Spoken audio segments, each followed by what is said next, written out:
अरविंद केजरीवाल के जेल जाने के बाद आतिशी मरलेना एक्शन में है। आतिशी अब अपने आप को केजरीवाल समझने लगी हैं। दोस्तों, दिल्ली की सत्ताधारी दल आम आदमी पार्टी में जल्द ही राट छिड़ने वाली है। आम आदमी पार्टी जो कहती थी हम एक पारिवारिक पार्टी हैं, हमारे यहाँ किसी भी तरह का आपसी मतभेद नहीं है, हम सभी लोग सिर्फ राजधानी दिल्ली की बेहतरी के लिए सोचते हैं, हमें सत्ता का कोई लालच नहीं है, किसी भी नेता को कोई लालच नहीं है।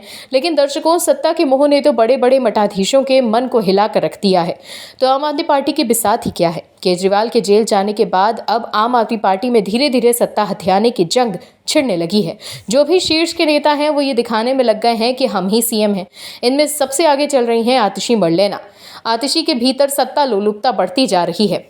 उनके एक्शन में ये साफ दिखने लगा है। कैसे, बताते हैं आपको।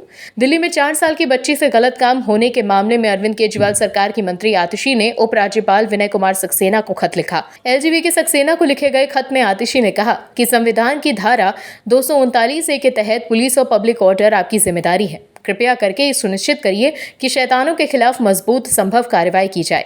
एलजी को लिखे खत में आतिशी ने कहा है कि मीडिया रिपोर्ट में बताया गया है कि दिल्ली के एक इलाके में 4 साल की लड़की से रेप किया गया है। ये राष्ट्रीय राजधानी में एक भयानक अपराध है। इससे पता चलता है कि दिल्ली में कानून व्यवस्था की स्थिति खराब है और यहाँ महिलाएं और लड़कियां सुरक्षित नहीं हैं। अपराधी महिलाओं के खिलाफ हिंसक अपराध कर रहे हैं और उन्हें ये बात का डर नहीं है कि दिल्ली पुलिस उन पर कड़ी कार्रवाई करेगी। आतिशी ने आगे लिखा, आज मैं सिर्फ एक मंत्री के तौर पर नहीं बल्कि दिल्ली में रहने वाले एक महिला के तौर पर आपको ये खत लिख रही हूँ। संविधान की धारा 239A आपको पुलिस और पब्लिक ऑर्डर की जिम्मेदारी देती है। कृपया करके उन हैवानों के लिए मजबूत कार्रवाई करिए। कृपया कर ये भी सुनिश्चित करें कि दिल्ली महिलाओं के लिए सुरक्षित शहर बन सके।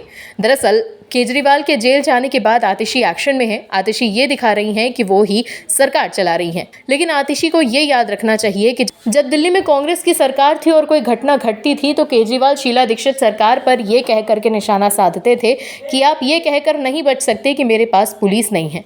उस वक्त केजरीवाल दिल्ली की जनता से पूछते थे कि क्या दिल्ली वालों को कमजोर सीएम चाहिए जो ये कहते हैं कि मेरे पास पुलिस नहीं है। लेकिन आज केजरीवाल और उनकी पार्टी के नेता पलटी मारकर वही सब कर रहे हैं। सत्ता में आने के बाद केजरीवाल अभी सब बातों से यू टर्न ले चुके हैं। केजरीवाल ने अपने लिए शीश महल भी बनवा लिया, लेकिन शराब ने केजरीवाल को ऐसा फंसाया कि सलाखों के पीछे पहुंच गए। वहीं दिल्ली में बच्ची के साथ घटी इस घटना को लेकर डीसीपी ईस्ट अपूर्व गुप्ता ने यह कहा है कि अफवाह फैलाई जा रही है कि पीड़ित लड़के का स्वास्थ्य खराब है और वो गंभीर स्थिति में है। ये सच नहीं है, उसकी हालत सामान्य है। Bureau report OMH news. और भी वीडियोस देखने के लिए चैनल को सब्सक्राइब करें और बेल आइकन को दबाएं।